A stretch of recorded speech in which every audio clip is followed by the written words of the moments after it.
2024 के चुनाव के लिए अयोध्या में बीजेपी का डबल इंजन तैयार है। तो इंडिया, विपक्षी दलों का गठबंधन इंडिया, इसमें सिंगल इंजन पर भी तकरार है। बीजेपी का एजेंडा क्लियर है, राम और विकास। तो कांग्रेस है कि अभी गठबंधन में सीट बंटवारे और पीएम का चेहरा प्रोजेक्ट करें या ना करें, इसे लेकर कंफ्यूज है और इसी पर आज बात करेंगे। देखिए, इंडिया में सीट बंटवारे पर बड़ी उलझन है। क्षेत्रीय दलों का कहना है कि जो जिस राज्य में मजबूत है वो ही उस राज्य में गठबंधन की सीट तय करेगा। ऐसे में आपको देश के हर राज्य में बीजेपी से किस पार्टी की सीधी लड़ाई है वो दिखाते हैं और फिर यह भी दिखाएंगे कि इंडिया में कांग्रेस को कितनी सीट मिल सकती है। शुरुआत सबसे ऊपर जम्मू कश्मीर और लद्दाख से करते हैं। लद्दाख में 1 सीट है, यहां बीजेपी और कांग्रेस में सीधी लड़ाई हो सकती है। जम्मू कश्मीर में 5 सीट है, यहां बीजेपी की टक्कर नेशनल कॉन्फ्रेंस और पीडीपी से है। हिमाचल प्रदेश में 4 है, यहां बीजेपी और कांग्रेस में डायरेक्ट फाइट है। पंजाब की 13 सीटों में सारी सीटों पर आम आदमी पार्टी का दावा है, यहां तीसरी पार्टी शिरोमणि अकाली दल भी है। चंडीगढ़ में 1 सीट है, यहां सीधी लड़ाई बीजेपी और कांग्रेस में है। हरियाणा में 10 सीट है, यहां बीजेपी और कांग्रेस की सीधी भिड़ंत है। दिल्ली में 7 सीट है, यहां पर बीजेपी वर्सेस आप दिख रहा है, बीजेपी और आप में मुकाबला है।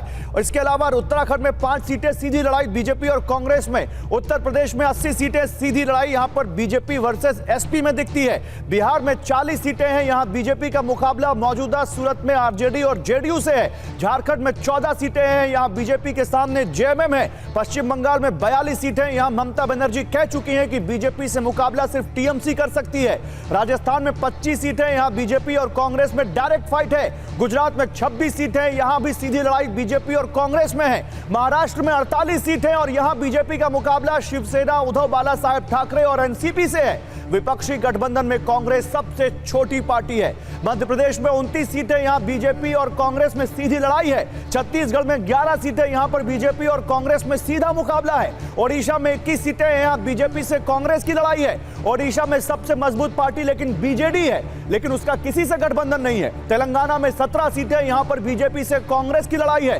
राज्य में तीसरी पार्टी बीआरएस है, उसका किसी से गठबंधन नहीं है। आंध्र प्रदेश में 25 सीटें, यहां भी बीजेपी से मुकाबला कांग्रेस करेगी, लेकिन सबसे मजबूत पार्टी वाईएसआरसीपी यानी जगनमोहन की पार्टी और मुख्य विपक्षी पार्टी टीडीपी है। दोनों का किसी से गठबंधन नहीं है। कर्नाटक में 28 सीटें, यहां बीजेपी से कांग्रेस ही सीधा मुकाबला करेगी। गोवा में 2 सीटें, यहां मुख्य मुकाबला बीजेपी और कांग्रेस के बीच है।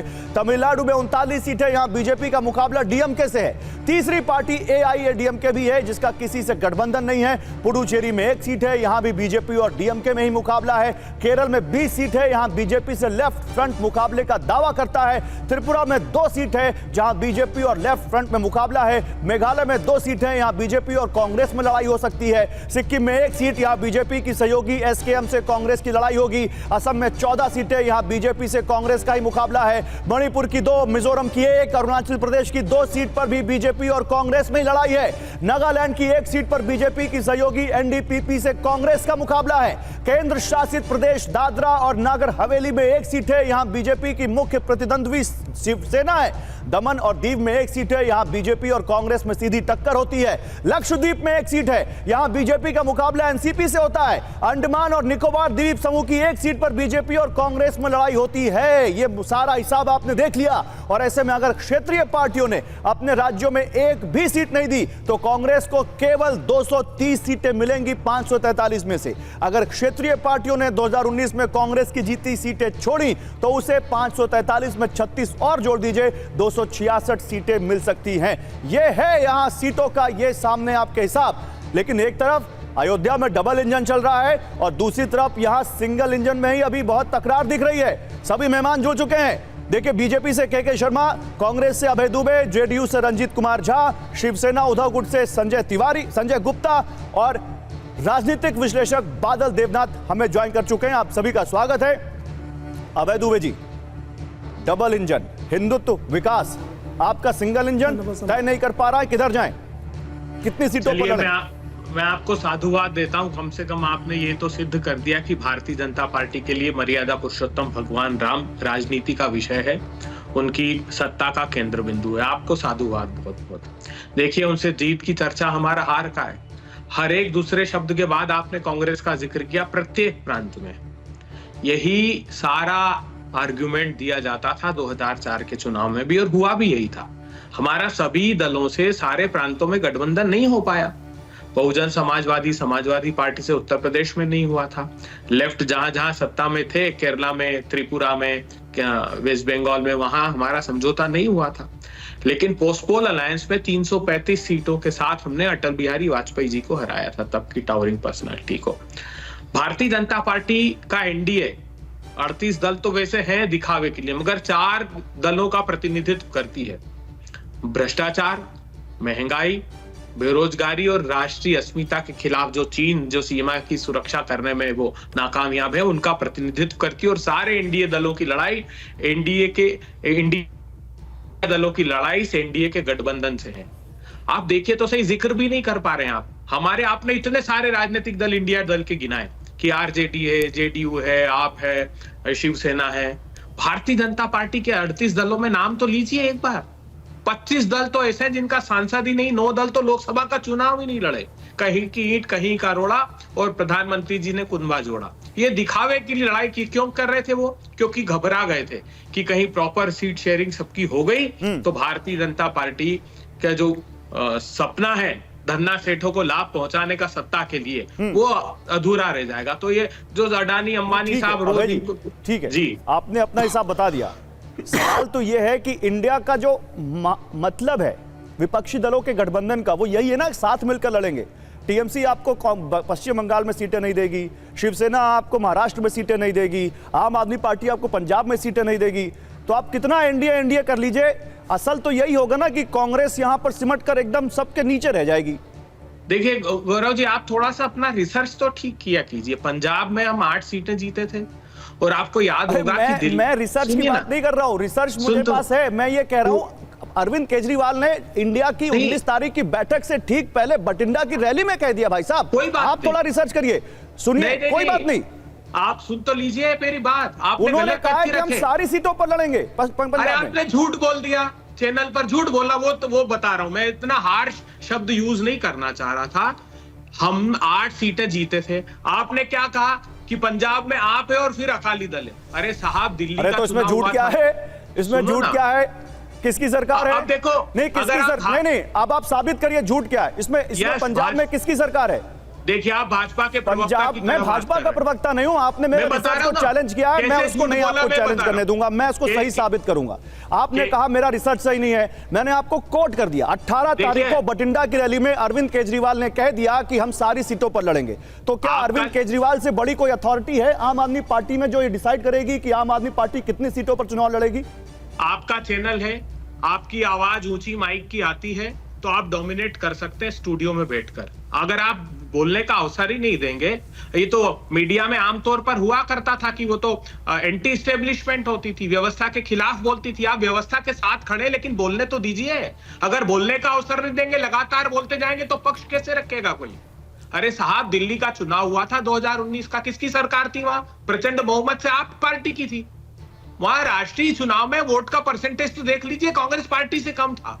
सीटें नहीं जीते दोनों दल, लेकिन कांग्रेस पार्टी से वोटिंग का परसेंटेज कम था। इसलिए इस आधार पर यह मत तय कर दीजिए कि कोई राजनीतिक दल किसी प्रदेश में प्रचंड बहुमत से जीता है तो वहां लोकसभा भी वही जीतेगा। ये सिर्फ मेरा आर्गुमेंट है, आपके देखने के दृष्टिकोण को मैं क्योंकि आपने बोला मेरा चैनल है, मैं बोल सकता हूं। सुनिए, मैंने आपकी बात सुनी। अभय जी, अब मेरी बात सुन लीजिए। मुझे अब बीजेपी के प्रवक्ता के पास जाना पड़ेगा, क्योंकि मैंने अपने चैनल में, अपने शो में सबसे पहले आपको वक्त दिया, बिना रोके, बिना किसी रुकावट के आपने 2 से 2.5 मिनट बोला। फिर मैंने उसके बाद सब्सिडरी क्वेश्चन पूछा, और अब मैं आपको यह कह रहा हूं कि अभी जो 5 राज्यों के चुनाव हुए, उसमें भी कई राज्यों में आपके चुनाव वोट का परसेंटेज और सीटों की संख्या देख लीजिए।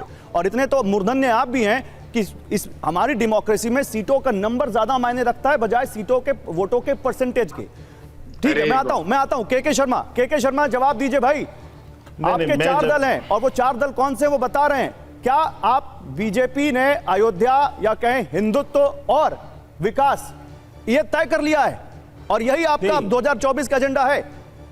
नहीं, मुझे गौरव जी सबसे पहले तो यही कहना है कि हमें स्वीकार है, हम राम भक्त हैं, डंके की चोट पे बोलते हैं। आप रामद्रोही हो, ये स्वीकार करो, क्योंकि आपने रामद्रोह किया। आज भी बहाने बना बना के प्राण प्रतिष्ठा का बहिष्कार कर रहे हो। आज भी जो है भगवान राम को दोष दे रहे हो, आज भी अपमान कर रहे हो। सैम पेत्रोदा से लेके शशि थरूर से लेके आपके सारे नेता जो है भगवान राम का अपमान कर रहे हैं। तो ये तो सच है, ये तो सच है, इसमें पूरा देश जान रहा है। और वैसे भी भगवान राम काल्पनिक थे और हिंदू आतंकवादी हैं, ये सब कुछ आप तो कह ही चुके हैं, हर स्तर क्रॉस कर चुके हैं। हमें खुशी है कि हम राम भक्त हैं, भगवान राम को आस्था के साथ देखते हैं और उनको साथ लेके चलते भी हैं। और इसीलिए डंके की चोट पर राम मंदिर का वहां निर्माण हो रहा है। आपकी छाती पे दाल मूंग के हम मंदिर का निर्माण कर रहे हैं, आपके लाख विरोध के बावजूद कर रहे हैं। क्या विरोध नहीं किया? अरे पहले तो विरोध किया, लेकिन उसके बाद जब शिलान्यास हुआ उस दिन भी विरोध कर रहे थे। देश के सारे ज्योतिषी जो है मुहूर्त निकाले और एक कांग्रेस के नेता जो है घूम घूम के गा रहे थे कि साहब ये मुहूर्त गलत है। ये ज्योतिषाचार्य बन गए थे उस समय इनके नेता। जिस समय उसमें वहां पर निर्माण होने लगा, जब उसके लोग सहयोग कर रहे थे। नेता क्या कह रहे थे? सुनिए के शर्मा, कांग्रेस के नेता क्या कह रहे थे आपने बता दिया। मैं तो ये पूछ रहा हूं 2024 हिंदुत्व प्लस विकास एजेंडा तय, वो भी बता, मैं भी वो भी बता। बिल्कुल मैं कह रहा हूं, बिल्कुल विकास भी है और हिंदुत्व भी है, इसमें कोई दो मत नहीं, बिल्कुल है। क्यों नहीं होगा? ठीक है, बादल देव एक मिनट मेरी बात गौरव जी, मुझे बात तो करने दीजिए। इतना बड़ी बड़ी व्याख्या की है अभी अभय जी ने बैठ के। अभी इन्होंने 40 दल और जो है 28 दल गिना रहे थे। 28 दलों को मिला के लोकसभा में कितनी सीटें हैं? 141 सीट। इनके पास जो 28 दल है उनकी लोकसभा में जो है सदस्य जो है 141 है। भारतीय जनता पार्टी इकलौती 303 सीट की पार्टी है, इकलौते हम। क्या तुलना कर रहे हो हमारे और अपने गठबंधन का? और यह भी बता दूं कांग्रेस अभय जी, ठीक है, जाके जोड़ लीजिए। अभी पूरा गौरव जी ने सुनाया है 18 राज्यों में आपके पास 0 सीट है। 18 राज्यों में खाता नहीं खुला आपका 2019। मैं आ रहा हूं, एक मिनट। 7 राज्य ऐसे हैं जिसमें आपके जवाब देने का मौका दूंगा। देखिए आपके गठबंधन के 3 लोग और बैठे हुए हैं, वो अकेले, मुझे उनके पास जाने दीजिए। अभय जी आपको बोलने का मौका दूंगा, आप बोलिएगा। मैं रघुनाथ के पास जाता हूँ। 11 प्रांत में मोदी जी का एक भी सांसद नहीं है। 11 प्रांत में पर जमानत जब्त हुई 54 पर, जब महिमा वंदन कर रहे हैं अधिनायकवाद का मोदी जी के अपनी मूर्खता का परिचय दे रहे हो अभय जी, अपनी मूर्खता का परिचय दे रहे हो।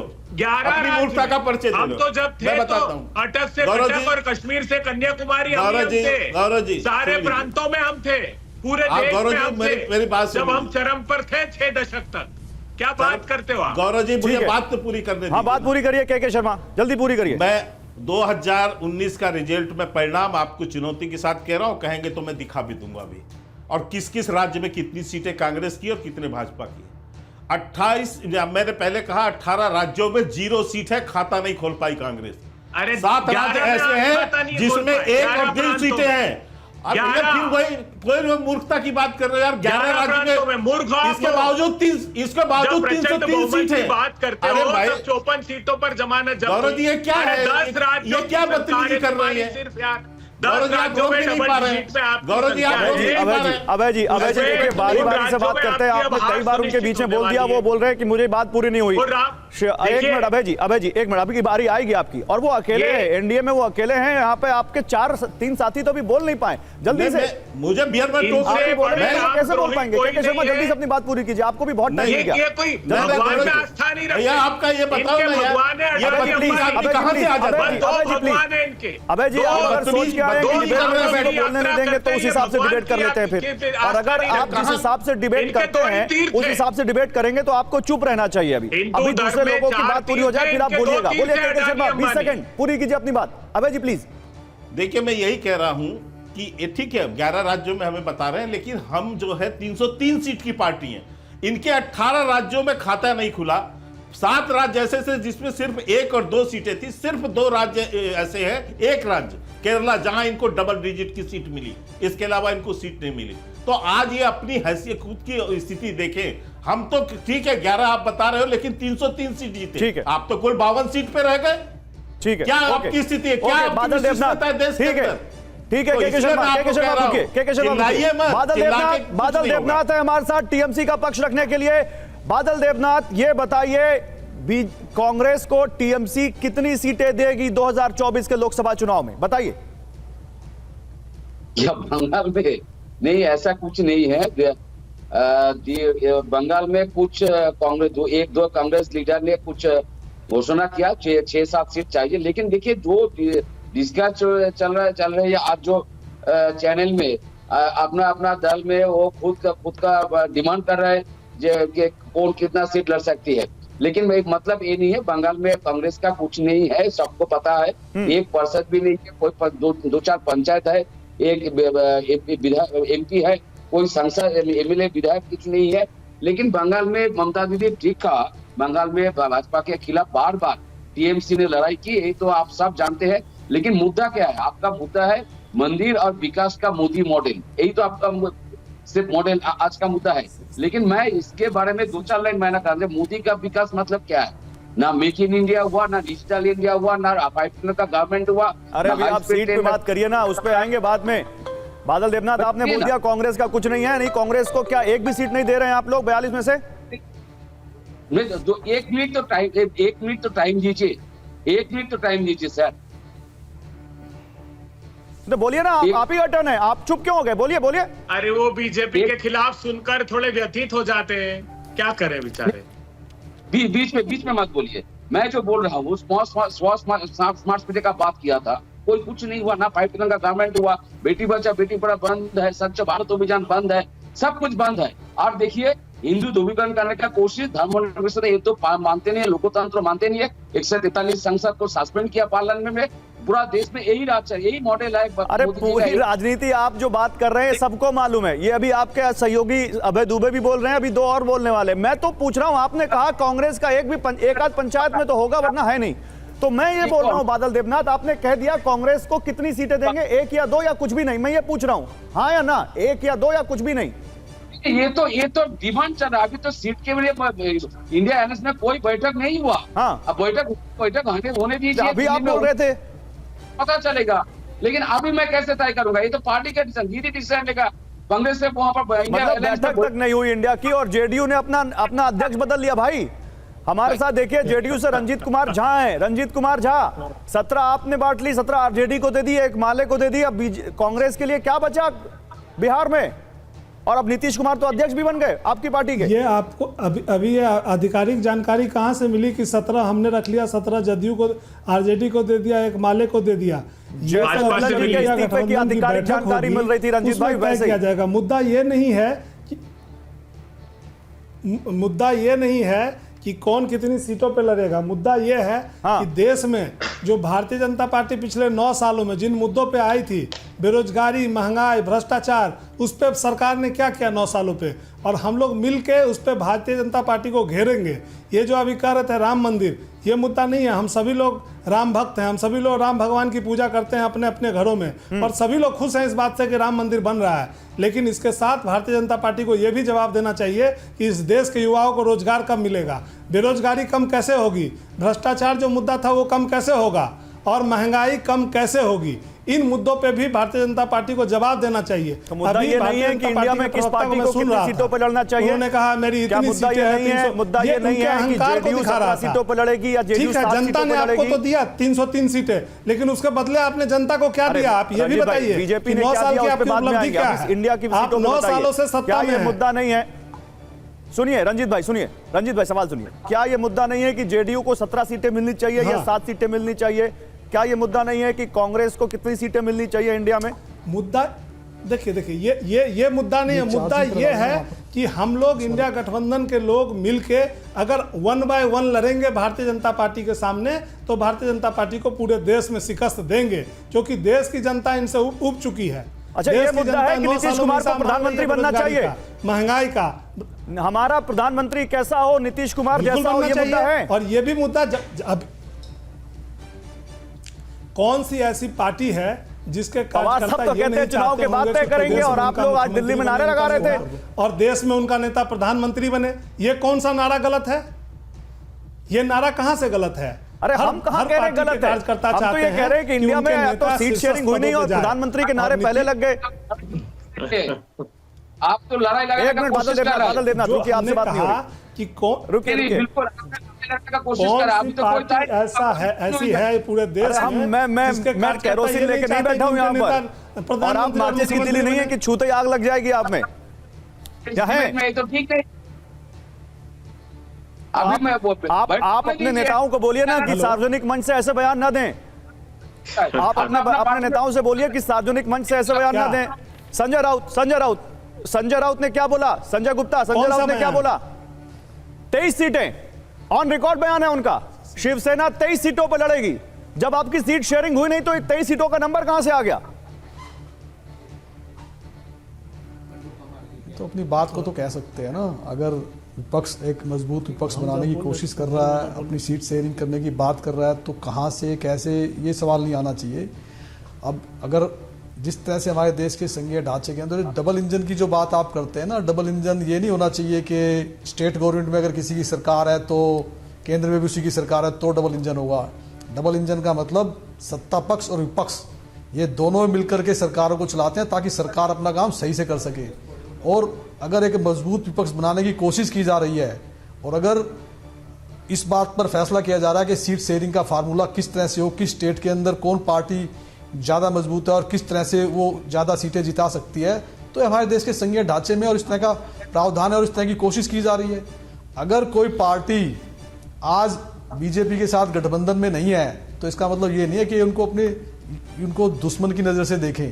अगर किसी ने अपनी सहमति से आपका साथ हाथ छोड़ दिया है ऐसे तो, और कोई पुराना जो पहले आपका बहुत दूर विरोधी था उन्होंने आज आपका हाथ पकड़ लिया है तो आप सब बातें भूल करके उसको अपने साथ कर लेते हैं, वो अच्छी बात है। लेकिन अगर किसी ने आपका साथ छोड़ दिया तो आप उसको दुश्मन की नजर से मत देखिए। सभी इसी देश की पॉलिटिकल पार्टियां उन्हें अपने विरोधियों की नजर से देखिए, ना कि दुश्मन पार्टी की तरफ से। अगर एक मजबूत विपक्ष बनाने की कोशिश की जा रही है तो बीजेपी को उसको सम्मान की नजर से देखा जाना चाहिए। आज आप दुहाई दे रहे हैं दोस्ती की, आज आप दुहाई दे रहे हैं नैतिकता की, छोड़ के तो आप ही गए उनको। छोड़ के जाना ना जाना ये एक हर किसी का अपना डिसीजन है, लेकिन इसका मतलब ये नहीं होता कि अगर कोई छोड़ के चला गया तो उसको दुश्मन की नजर से देखा जाए, उसको बर्बाद करने की कोशिश की जाए, उनकी पार्टी के अस्तित्व को मिटाने की कोशिश की जाए। ये भूल जाए कि हमारे 25 से 30 साल पुराने साथी थे, ये भूल जाए कि इन्होंने सत्ता के लिए कितना त्याग किया, ये भूल जाए कि शिवसेना ठाकरे परिवार एक ऐसा परिवार था जिसने 25 साल सत्ता के साथ समझौता किया और हमेशा ये चाहा 25 साल पुरानी दोस्ती अभी भी याद है संजय गुप्ता।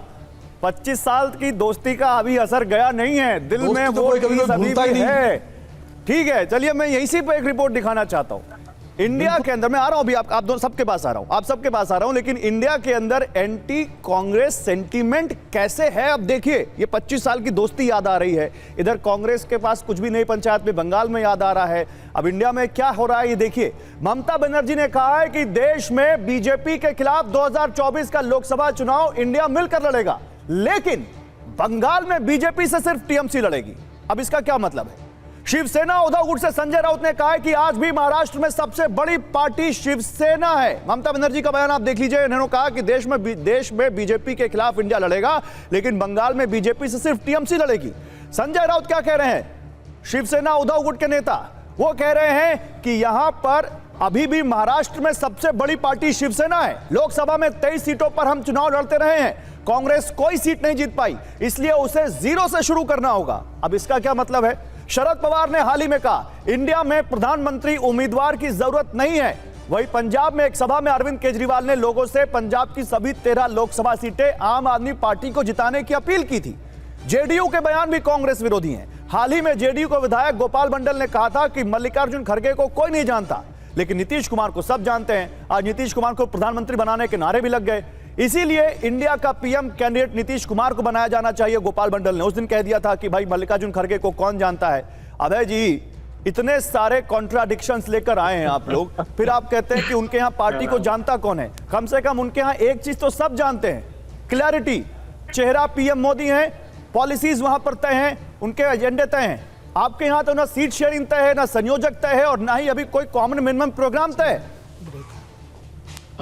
देश के लोगों, गौरव जी बहुत मूर्धन्य पत्रकार हैं, उनका जो शो देख रहे हैं सब लोग, आपको क्या लगता है देश के लोगों की गौरव जी शो इस बात पर करेंगे कि भारतीय जनता पार्टी का विधायक जो है कर्नाटका का, वो कह रहा है मोदी जी मेरे को निकाला तो 40,000 करोड़ रुपए का जो घपला किया है ना अपनी पार्टी ने, उसको उजागर कर दूंगा। कौन छोड़ कर गया गौरव जी? कोई छोड़ कर नहीं गया, ये तोड़ कर ले गई ईडी सीबीआई। फेरिस्त थे लंबी, प्रत्येक प्रांत में चले जाओ, जो इनके चेहरे पर इतनी मुस्कुराहट है ना साहब, ये कोई इनका कमा चमत्कार नहीं किया मोदी जी ने, ये ईडी सीबीआई की रौनक है जो खिलखिला के हंस रहे के भाई। हेमंत बिस्वा शर्मा, भाग, मुकुल भाग, प्रत्येक प्रांत ले लो, इतने खूबसूरत जो लग रहे हैं ना हमारे के भाई। ये रौनक सत्ता की जो है चाशनी में ईडी सीबीआई ने डुबो के दी है। तो एक एक प्रांत, अभी देखो आप हमारे अजीत दादा को अभी भूले नहीं हो लग रहा है। ईडी ने सीबीआई ने प्रेस रिलीज दिया कि साहब ये बैंक घोटाले में शामिल है, हस्बैंड वाइफ, उनको शामिल कर दिया। फाइल घूम गई। हमारे छगन भुजबल साहब बेचारे इतने प्रताड़ित परेशान थे, अभी ईडी ने बताया कि उनकी फाइल ही घूम गई, कोर्ट में बताया। तो ये जो सारी चाशनी में डूबी हुई जलेबियां है ना, अरे तो ये सीट इनको तो ईडी बता दो, सीबीआई इतनी देर बाद मुझे भी बोल दिया के शर्मा को लपेट लिया। सुनिए ना, संयोजक को बता दो। अब एक गरीब पत्रकार आपसे ये भी ना पूछे कि भाई आप लोग कितनी सीटों पर चुनाव लड़ोगे, बता देंगे। चल रहा है किस तरह से क्या किया जाए। न्याय यात्रा शुरू कर रहे हो इंडिया में, आपके साथ न्याय होगा कि नहीं होगा? कुछ खबरें बाद अभी संजय भाई रुकिए। अबे दुबे, देखिए हम इस न्याय की लड़ाई लड़ रहे हैं और विश्वास रखिए जो परिपक्वता के साथ हम सब, चाहे वो शिवसेना हो, चाहे वो ममता दीदी हो, चाहे वो आप हो, चाहे जेडीयू हो। अभी कल तक खबर चला रहे थे कि जेडीयू टू नीतीश जी, सारे चैनल वो पीएमओ से इंस्ट्रक्शन आते कि चैनल चलाइए, नीतीश बाबू छोड़कर जा रहे। 4 प्रस्ताव पारित किए उन्होंने, वो चारों के चारों मोदी सरकार के खिलाफ प्रस्ताव पारित किए। वो लल्लन सिंह जी ने प्रस्ताव रखा कि जेडीयू का प्रमुख नीतीश बाबू को बनाएंगे। उन्होंने महंगाई भ्रष्टाचार के खिलाफ प्रस्ताव पारित किया, 149 सांसदों को निलंबित करने के खिलाफ प्रस्ताव पारित किया। चारों दल अगर वहां साथ लड़ लिए तो सुपड़ा साफ हो जाएगा भारतीय जनता पार्टी का। महाराष्ट्र में परिस्थितियां ये है, आप देखिए सारे बाई इलेक्शन हारे, एमएलसी का चुनाव महाराष्ट्र में हार गए। दो चीजें दिख रही हैं आज, दो चीजें दिख रही हैं। अभय दुबे सोच कर आए हैं कि आज बीजेपी से ज्यादा मुझे चैनल पर निशाना साधना है, ठीक है। और दूसरा चैनल, सुनिए आप ललन सिंह की बात कर रहे हैं, ललन सिंह का इस्तीफा नहीं हुआ क्या? हमने चलाया था ललन सिंह का इस्तीफा होने वाला है। ललन सिंह का इस्तीफा नहीं हुआ, कहा कि मुझे ललन सिंह का इस्तीफा नहीं हुआ लोकसभा का। क्या इंडिया में सीट शेयरिंग का फॉर्मूला बन गया? बिल्कुल बन गया। अब वो टेलीविजन पर डिबेट नहीं कर सकते उसको। आप भी समझते हैं अबे भाई कि राजनीति में इस तरह के तर्क कहां स्टैंड करते हैं। लेकिन अबे दुबे, अब आपका टर्न हो गया, बहुत देर तक बोलिए। अब के शर्मा बोलेंगे। के शर्मा जवाब दीजिए। आप लोग ईडी सीबीआई का आरोप तो आप पर बहुत लगता रहा है, लेकिन क्या इंडिया, अगर आपको लगता है, एक रियल थ्रेट बन जाएगा अगर ये सहमति पर पहुंच गए तो? नहीं गौरव जी, देखिए अभय दुबे जी को भी मध्य प्रदेश से आते हैं बेचारे, मध्य प्रदेश की हार से उबर नहीं पाए। बहुत वहाँ ऊंची हाँकते थे बैठ के, मैं भी वहीं था मध्य प्रदेश में। बेचारे मध्य प्रदेश की जनता ने ऐसी कालिक पोती है कि अभी भी अरे 40 कालिक तो आपने पोती पूरे देश पर। अब मैं बीच में नहीं बोला था गौरव जी, अब मैंने बीच में नहीं बोला था। अभय जी बोल लेने दीजिए। अभय जी मैं तो हल्के बोल भाई कालिक पोत कर भाग गए। अच्छा, मैं मुद्दे पर विजय माल्या कालिक पोत कर भाग गए। अभय जी आप नॉन-स्टॉप बोले, वो बीच में नहीं बोले, उनको बोल लेने दीजिए। ये कुछ तो आपके और सहयोगी भी हैं, वो भी बोल रहे हैं, आप भी बोल रहे हैं, उनका जवाब तो ले सकते हैं। महंगाई की कालिक किसने जी? फिर बोलिएगा, 400 का सिलेंडर 1000 में कर दिया आपने। बोलिएगा कालिक किसने गौरव जी, ये बहुत 200 रुपए पार कर दी पेट्रोल डीजल, इसलिए मैं आपसे बहुत अच्छे से रिक्वेस्ट कर रहा हूँ, प्लीज उनको बोलने दीजिए। बोलिए अब। नहीं गौरव जी, बहुत अनफेयर डिबेट है कि एक तो मेरे अगेंस्ट 4 विपक्ष को आपने बैठाया, ऊपर से जब मैं बोल रहा हूं तो अभय दुबे जो है इसमें बदतमीजी कर रहे हैं। अरे बदतमीजी नहीं तय किया, ये आपने ये राजनीतिक मैदान तैयार किया है। आप सारे विपक्षी दलों से अकेले हेड ऑन कर रहे हैं, तो आपको अकेले मौका दे रहे हैं और उनको चार बैठा रहे हैं। बोलिए के शर्मा, मुझे समझ थोड़ी रहा है। आप सुनिए, मैं ये कह रहा हूं, अभी इन्होंने बहुत सारी बातें की, नहीं जो प्रश्न आप इनसे पूछ रहे हैं उस प्रश्न का उत्तर इनके पास है नहीं, क्योंकि यहीं पर बैठे हुए 3 दलों के लग जो है आपस में एक दूसरे का बाल नोच रहे हैं। तो गठबंधन क्या है समझ ही सकते हैं। अभी जेडीयू के मेरे प्रवक्ता जो है कह रहे थे कि यहाँ पर भाई आपके यहाँ जो हालात है, 2 दिन से जो नौटंकी चल रही है, 2 महीना पहले चुनाव की स्थिति है आपकी, और अभी अभय जी गा रहे थे कि उनकी जो प्रस्ताव, अभी क्या घोषणा किया नीतीश कुमार ने कि आप अपनी न्याय यात्रा निकाल रहे हैं, वो अपनी न्याय यात्रा निकाल रहे हैं।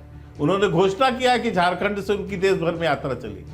तो पहले तो आप लोगों के गठबंधन में यही तय नहीं है कि एक मिलके यात्रा भी कर सको। आज तक एक सभा नहीं कर पाए आप। एक सभा मात्र तय हुआ था आपका 28 सितंबर का, कमलनाथ ने ऐसे चुटकी बजा के आपकी सभा को कह दिया कि नहीं होगी भोपाल में, और आपकी बोलती बंद हो गई, सारे गठबंधन दलों की बोलती बंद हो गई। जवाब नहीं दे पाए कमलनाथ का आप लोग, और कमलनाथ उस बैठक के उसमें भी नहीं थे। लेकिन केशव वेणुगोपाल घोषणा कर रहे थे, संयोजक नहीं तय कर पा रहे हैं, कॉमन मिनिमम प्रोग्राम तय नहीं कर पा रहे हैं, आपका कोई नीति नहीं वहां पर तय। अरे हमारे तो नेता भी तय है, हमारा तो प्रोग्राम भी तय है गरीब कल्याण योजना का, और नियत भी हमने दिखाया। और अभी इन्होंने महंगाई उसकी बात की। मैं केवल गौरव जी, क्योंकि आपने अयोध्या का प्रसंग उठाया है साथ में, इसलिए मैं केवल एक उदाहरण देता हूं।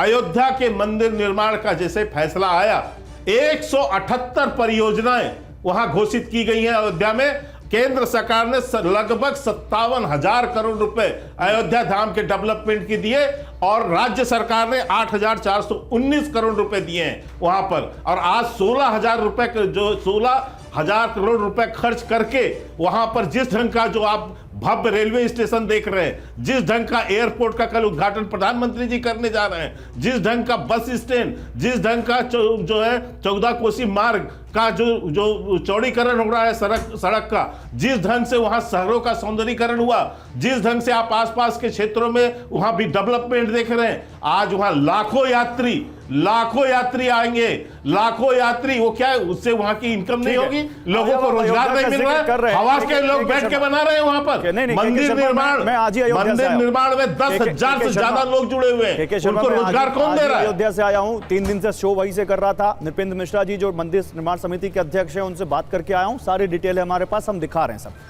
मैं अयोध्या का जो राजनीतिक इंप्लीकेशन है उसकी बात कर रहा हूं। और अभी मैंने विकास की बात की, मैंने रोजगार की बात की, मैंने वहां डेवलपमेंट की बात की कर रहे हैं, वो है वहां पर, होगा, हो सकता है।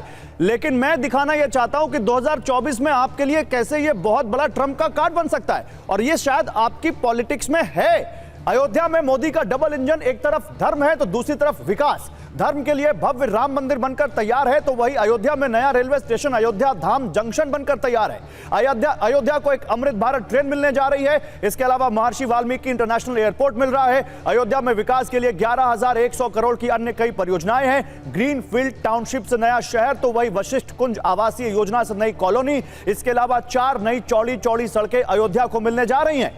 मंदिर को बनाने के लिए अब तक 3,500 करोड़ का चंदा मिल चुका है ट्रस्ट को, तो वही मोदी सरकार 15,000 करोड़ से अयोध्या का विकास करने जा रही है। इसके अलावा अयोध्या के आसपास के इलाकों के विकास के लिए 4600 करोड़ की परियोजनाएं आ रही हैं। तो ये जो अयोध्या का डबल इंजन है, ये और केवल बीजेपी केवल अयोध्या का विकास नहीं कर रही है, बल्कि ये एक बहुत बड़ा मैसेज है कि राम मंदिर के जरिए जो लोग कहते थे कि मंदिर की जगह यहां कुछ और बनना चाहिए, कैसे ये मंदिर विकास का पर्याय बन रहा है अभय दुबे, वो भी दिख रहा है।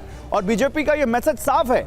आप लोग कहते हैं बीजेपी ने भगवान राम को किडनैप कर लिया, आपके गठबंधन वाले कहते हैं, लेकिन बीजेपी यहां साफ कह रही है कि वो मंदिर भी बना रही है और विकास भी कर रही है, और 2024 में उसको लेकर जाएगी भी। क्या काट है आपके पास इसकी, कोई काट है? देखिए, हमारे पास तो भगवान प्रभु श्री राम ने दिए। उन्होंने कहा, जासु राजप्रिय प्रजा दुखारी, सो इंद्र पवसी नरक अधिकारी। जिस राजा के राज में प्रजा को दुख भोगना पड़े, वो नरक की अधिकारी। मर्यादा पुरुषोत्तम राम वैभवशाली महलों का प्रतीक नहीं है, वो वचन की मर्यादा की रक्षार्थ महल को तज कर 14 वर्ष तक वन में जाने का प्रतीक है। पूछिए जो रोज वचन तोड़कर सत्ता का भोग करते, इनसे सवाल ये पूछिए, क्या मुरली मनोहर जोशी जी को आने से रोकेंगे वहां? इन्होंने विश्व का पहला ऐसा निमंत्रण था जो भगवान राम के नाम पर दिया, उनकी मर्यादा का ख्याल नहीं रखा। क्या कहते हैं? निमंत्रण देकर उनको कह दिया है कि आप मत आना। आप उनके क्यों नहीं आना? उनके नेताओं पर ना लगे हैं, और वो हवाई अड्डे का नाम महर्षि वाल्मीकि के नाम पर रखकर वोट साधने में लगे हैं। यही अंतर है double engine versus single engine में।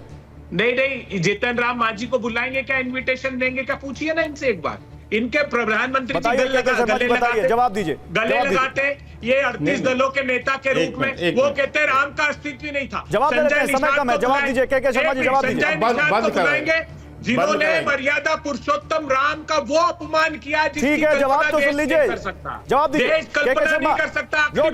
एक मिनट, आखिरी बात, संजय निषाद ने जवाब बोलोगे, समय कम है, जवाब तो लीजिए। सवाल ही पूछते रहेंगे तो जवाब देने का वक्त कब मिलेगा? जल्दी से। वो श्रृंगी ऋषि के पुत्र थे, पूछिए उनको निमंत्रण देंगे ये सत्ता की गलबैया करते रहेंगे? मुझे यार ये क्या है? के शर्मा बोलिए। गौरव जी, मुझे आश्चर्य है, देखिए, पहली बात तो ये मान लीजिए कि अब बिल्कुल सबको स्पष्ट होना चाहिए कि भारतीय जनता पार्टी वहां किसी को निमंत्रण नहीं दे रही है। जो भी निमंत्रण दे रहे हैं वो राम जन्मभूमि ट्रस्ट न्यास दे रहा है और वो क्यों देगा। लेकिन अभी अभी जो है अभय दुबे ने जो चौपाई पढ़ी और जो पढ़ के जो सुनाया कि जिसके राज में जो 57 साल आपने राज किया ना, यहाँ की जनता तो कोई बहुत प्रसन्न नहीं है, 14 साल में तो हुई नहीं। तो आपके सारे नेता इंदिरा गांधी, राजीव गांधी, जवाहरलाल नेहरू सब नरक चले गए। ये सब नरकी हो गए, आप ही ने साबित किया ना। यही नरक आप कह रहे हैं ना, नरक में गए, कर रहे हो, यही नरक में गए। आप ही तो कह रहे हो कि 57 साल आपने शासन किया और गरीबी से इस देश की जनता त्रस्त रही और जो ये सारा कुछ हुआ तो सारे नेता राजीव गांधी सब लोग तो नरक चले गए। आपका हिसाब सारे गांधी परिवार पार्टी से निकाल देगा। बहुत शुक्रिया आप सभी नेताओं, गांधी परिवार पार्टी से निकाल देगा और बाकी तमाम नेताओं का बहुत शुक्रिया हमारे साथ जुड़ने के लिए। डबल इंजन, हिंदुत्व और विकास सामने दिख रहा है, बीजेपी फ्रंट फुट पर खेल रही है। इंडिया के पास इसका क्या जवाब है? यही थी इस डिबेट में जिसमें हम अड़ी में आज इसी पर बात कर रहे थे। इंडिया में सीट शेयरिंग तक पर अभी तकरार, ऐसे संकेत मिल रहे हैं।